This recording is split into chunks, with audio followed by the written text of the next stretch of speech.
Assalamualaikum warahmatullahi wabarakatuh. Bismillahirrahmanirrahim. Alhamdulillahi nahmaduhu wa nasta'inuhu wa nastaghfiruh wa na'udzu billahi min syururi anfusina wa min sayyiati a'malina. May yahdihillahu fala mudilla lahu wa may yudlil fala hadiya lahu.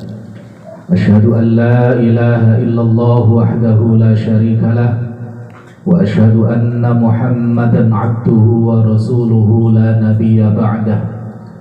Allahumma shalli wa sallim wa barik ala sayyidina wa maulana Muhammad wa ala alihi wa sahbihi wa man tabi'ahu wa man walah. Amma ba'dah. Para sepuh, bini sepuh, para alim ulama, guru-guru saya,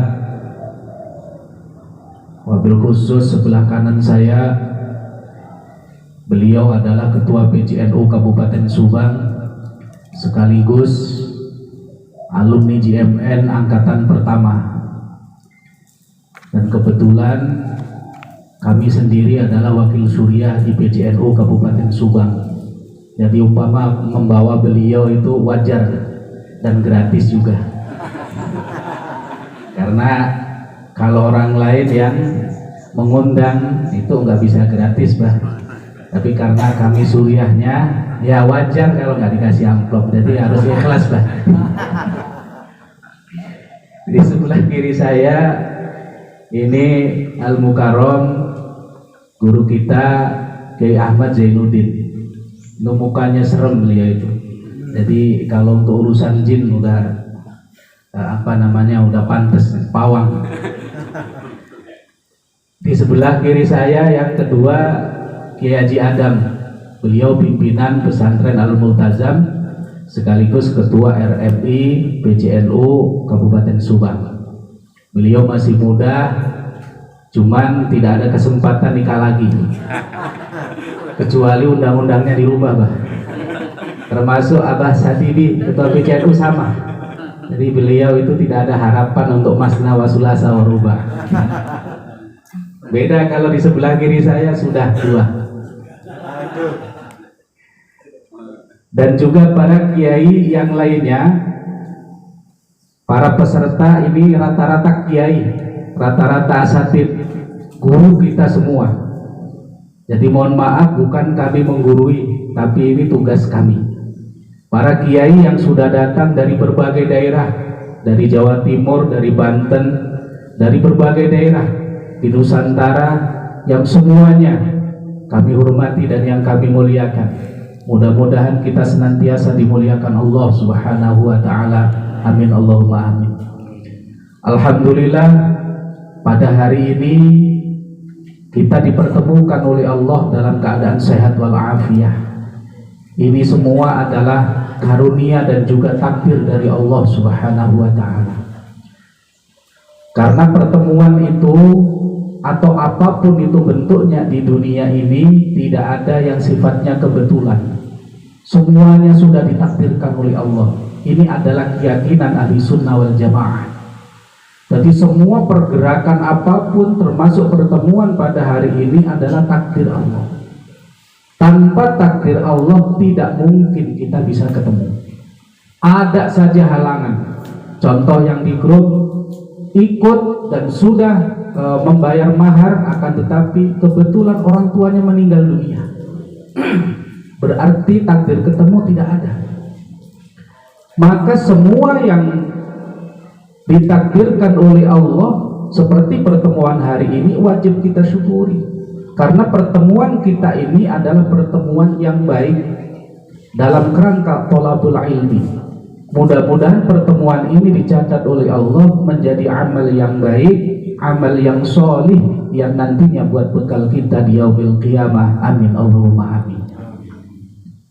Sebelum acara kita mulai, urutan acaranya yang pertama itu adalah pengisian atau gemblengan.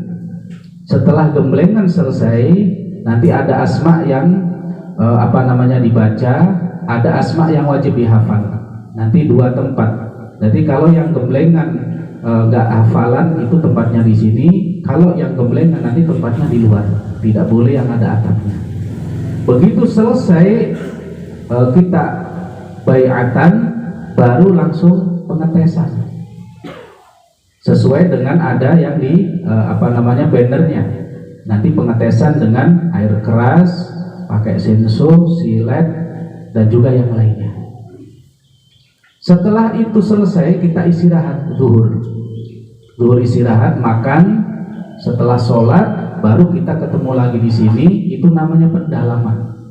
Pendalaman itu bisa tanya jawab, bisa bagaimana. Pokoknya para peserta nanti gimana caranya bisa menguasai ilmu hikmah. Jadi pulang itu kita sudah bisa ilmu hikmah. Artinya bisa ya untuk diri sendiri dan juga untuk orang lain. Karena mujiz ini bukan ijazah umum. Ijazah mujiz ini ijazah sepuh. Kita sudah jadi mujiz, artinya bisa memberikan kepada orang lain dan juga harus mampu mengisi orang lain. Setelah selesai itu semua, baru nanti setelah asar atau sebelum asar kalau waktunya nanti cukup, baru kita adakan penerimaan ilmu, namanya proses ijazahan. Setelah selesai baru selesai. Nah, setelah selesai ada ijazah tambahan, yaitu dalail khairat. Dalail khairat ini kalau bagi santri pasti hafal. Apa itu dalail khairat? Dalail khairat itu adalah pembacaan atau kitab yang berisi khusus sholawat. Ini sangat penting karena dalail khairat itu diamalkan oleh para kiai seluruh Nusantara. Jarang ada kiai yang tidak mengamalkan dalail khairat. Hampir mayoritas kiai pasti pengamal dalail khairat, dan itu termasuk kategori thariqah al-mu'tabarah. Itu nanti tambahan bagi yang ikut silahkan, nggak ikut juga nggak apa-apa. Kalau sudah pernah ijazah, misalkan saya pernah ijazah, nggak apa-apa, tabarukan. Ya, ini adalah susunan acara pada siang hari. Nah, sebelum dimulai perlu dipahami bahwa ijazah itu ada 3 macam. Pertama namanya ijazah umum. Ijazah umum itu kayak misalkan banser, ada yang isi. Itu adalah ijazah umum. Banser ini tidak bisa memberikan kepada orang lain. Jadi hanya untuk dirinya sendiri. Yang kedua namanya ijazah mujiz. Ya seperti ini ijazah mujiz. Begitu sudah diijazahi, bukan hanya untuk diri kita, tapi untuk bisa memberikan kepada orang lain. Dan itu nggak usah izin, karena mujiz itu sudah mandiri. Misalkan nanti mau ngisi banser, nggak usah izin ke saya, cukup dilaksanakan sendiri. Tadi di di grup JMN 1, mungkin ada yang masuk di sini. Grup JMN 1 itu ada yang ngirim dari Karawang, itu banser yang tadi disayat-sayat sendiri itu bukan alumni JMN, tapi diisi oleh alumni JMN. Jadi alumni JMN itu sudah berkiprah di masyarakat, baik untuk masalah seperti itu maupun untuk masalah zikir. Jadi begitu pulang nanti harus betul-betul paham dan juga bisa untuk menerapkan ilmu hikmah. Nah, yang ketiga ini namanya ijazah mujizul mujiz. Apa itu ijazah mujizul mujiz? Bukan hanya untuk diri kita dan juga untuk orang lain, tapi untuk mencetak para mujiz. Lah kenapa ada ijazah mujiz? Karena supaya ilmu hikmah itu nasrul ilminya ini lebih cepat.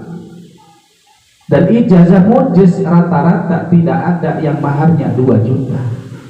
Hanya di JMN 2 juta maharnya. Rata-rata namanya ijazah mujiz minimalnya paling minim itu 20 juta. Minimal itu. Saya dulu waktu di pesantren, dari Jawa Barat ada 3 orang itu ijazah mujiz ke pesantren, karena kebetulan yang bagian nangani mujiz di pesantren itu saya. Jadi ijazah mujiz bukan kami mengadakan ini sekarang, tapi sudah lama pada saat saya di pesantren. Salah satu yang dari Jawa Barat itu adalah almarhum mertua saya. Nah ini ada Pak Guru Iman, ini dari Kalijati. Nah belakang ini. Salah satu yang ijazah mujiz ke pesantren itu adalah mertua saya, almarhum. Jadi bapak mertua itu ijazah ke sana. Dulu waktu itu saya tarik mahar itu 5 juta. Dulu waktu saya di pesantren, berarti 22 tahun yang lalu. Kalau dikuruskan sekarang berapanya? Itu bisa mencapai 30 juta. Maka ijazah mujiz itu tidak ada yang maharnya 2 juta, nggak ada. Mungkin kalau di Jawa Barat yang paling banyak mujiz itu adalah daerah Cianjur. Ada Cianjur di sini? Nggak ada. Cianjur itu satu asma kalau mau jadi mujiz harus 3 juta. Satu asma kalau mau jadi mujiz. Kalau di Banten, nah ini ada dari Banten, yang alumni juga ada, yang baru ikut juga ada. Nah itu paling belakang Banten 2 orang. Ada yang tadi Banser juga, itu dari Banten, sama Gus apa namanya, Gus Zul mana? Dari Banten. Itu dari Banten itu yang paling terkenal kalau mau ijazah mujiz harus sapi 2. Sapi 1 harganya berapa? 25 juta. Kalau 2 berarti 50 juta. Kenapa kita mujiz dengan mahar 2 juta? Apakah nggak kemurahan? Kita tidak mengejar dunia, walaupun saya butuh dunia. Yang kita butuhkan adalah para mujiz yang mau nasrul ilmi di masyarakat, memberikan manfaat kepada masyarakat. Apalagi di musim-musim genting seperti itu sangat perlu sekali.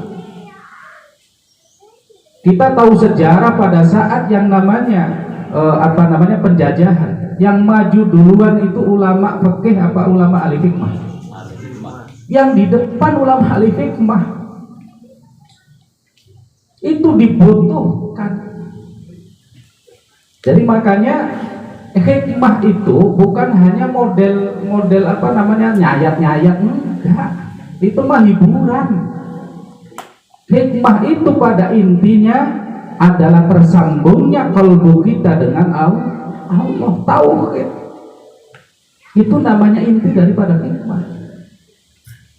Jadi makanya kalau orang pegang hikmah tidak rajin sholat nggak jadi. Ini udah buktikan. Orang pemegang hikmah tidak rajin sholat nggak akan jadi.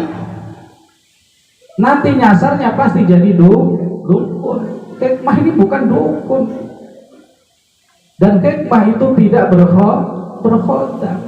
Berkhodam itu artinya kita punya jin, kita ajak tiap hari, kalau kita perlu apa kita suruh, bukan gitu hikmah.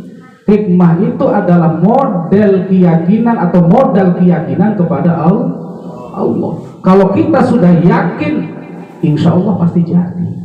Maka dari beberapa alumni JMN, begitu sudah pulang saya suruh kirim video masing-masing nanti di grup.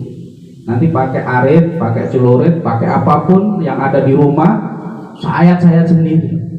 Kalau masih mempan, balik lagi. Tiap grup saya suruh 1 orang 1, kirim sendiri-sendiri. Ya kalau di sini kayak dikirim, wah itu kan di sini nggak mempan, di rumah mempan nanti kan gitu. Kirim sendiri di rumah masing-masing. Maka yang di YouTube itu adalah alumni JMN yang sudah ikut JMN, terus di rumahnya kirim video, itu saya upload di YouTube. Jadi makanya alumni JMN ini bukan untuk pamer, enggak. Ya kadang-kadang kita perlulah, kalau ada misalkan hal-hal model kayak gitu ya kita perlu gini-ginian. Perlu kadang-kadang gitu. Tapi bukan itu tujuan. Tujuan kita adalah hati kita ini selalu ta'alluq kepada Allah.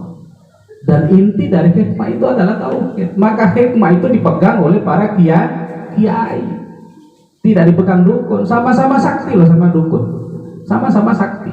Ya Nabi Musa sama tangan kanannya Fir'aun sama-sama sakti. Nabi Musa datang ke Fir'aun, di sana ada tangan kanannya. Tangan kanannya bawa tongkat sama Fir'aun suruh ngelemparin, itu jadi ular. Ini bahasa Al-Quran. Nabi Musa kebingungan begitu ngelihat ular. Nabi Musa kebingungan. Baru sama Allah diperintah, Musa itu tongkatmu jatuhin juga. Dijatuhin sama jadi ular, perang akhirnya. Yang menang siapa? Ular Nabi Musa. Nah sekarang sama-sama kayu tongkat yang dipegang oleh musuh dan kayu tongkat yang dipegang Nabi Musa sama-sama jadi ular. Yang sihir yang mana, yang karomah yang mana? Kalau bahasa Nabi mukjizat. Kalau kita tidak kenal Nabi Musa, kita mungkin akan menganggapnya sama. Karena sama-sama dari kayu terus jadi ular. Tapi karena kita tahu Nabi Musa, berarti Nabi Musa tidak pakai sihir. Nah ini antara sihir dengan karomah tipis bedanya, hampir tidak bisa dibedakan. Jadi makanya sama-sama sakti, ada yang pakai khodam, ada yang pakai tidak khodam. Nah ini bedanya ilmu hikmah dengan ilmu kejawen. Bedanya ilmu hikmah dengan ilmu karuhut. Bisa dipahami? Jadi makanya ilmu hikmah pada intinya harus dipegang oleh para kiai, karena ilmu hikmah ini datangnya dari kiai. Ilmu hikmah ini kalau tidak ada yang bergerak mengembangkan ilmu hikmah, dikhawatirkan ilmu hikmah 20 tahun yang datang akan hilang. Maka kita adakan mujiz yang dengan biaya sangat murah ini. Kita adakan mujiz dengan tujuan adalah supaya ilmu hikmah ini ada yang menjaga, ada yang melestarikan. Karena banyak pesantren-pesantren yang dulunya begitu kental hikmah dari abahnya, ternyata keturunannya tidak ada satupun yang menguasai ilmu hikmah.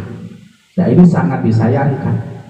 Jadi makanya dari Cianjur, namanya Kiai Abdul Wahid, mungkin sebentar lagi datang. Beliau itu dulu itu abahnya sangat luar biasa ahli hikmah, tapi dari salah satu putranya ini tidak ada yang ahli hikmah. Maka begitu ada acara JMN, beliau luar biasa. Alumni kedua apa ketiga di Purwodadi? Alumni kedua ini setiap acara pasti datang acara JMN.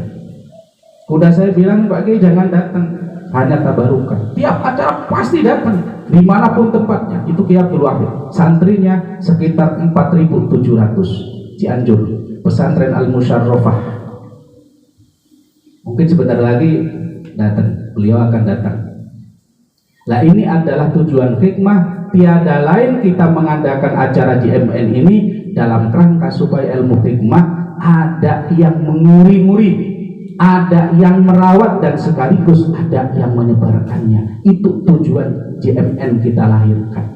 Mudah-mudahan dengan begitu menjadi mujiz, ilmu hikmah ini tidak mati, akan tetapi tambah bangkit dan juga tambah menyebar di bumi Nusantara. Amin Allahumma amin. Untuk mempersingkat waktu, karena ini sudah jam 10, kita langsung beatan. Sudah punya wudhu semua?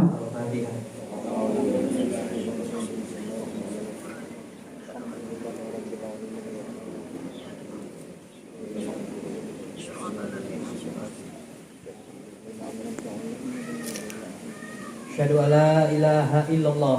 Asyhadu an la ilaha illallah. Wa asyhadu anna Muhammadar Rasulullah. Wa asyhadu anna Muhammadar Rasulullah. Allahumma shalli ala Muhammad. Allahumma shalli ala Muhammad. Allahumma shalli ala Muhammad. Allahumma shalli ala Muhammad. Allahumma shalli ala Muhammad. Allahumma shalli ala Muhammad.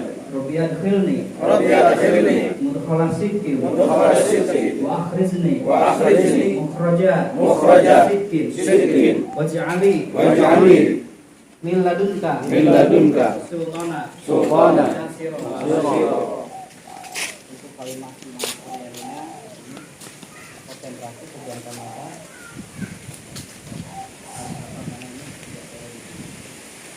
Bismillahirrahmanirrahim.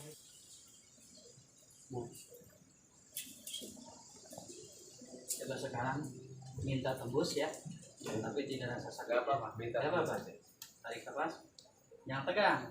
Kalau tegang minta tembus, nanti tidak sinkron, nanti keluar. Ini diuji keyakinan tiba-tiba. Ya tembus ya.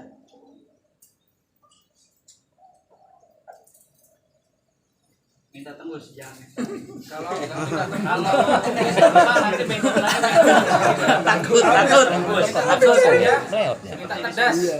Kalau tembus juga nggak akan ke rumah sakit.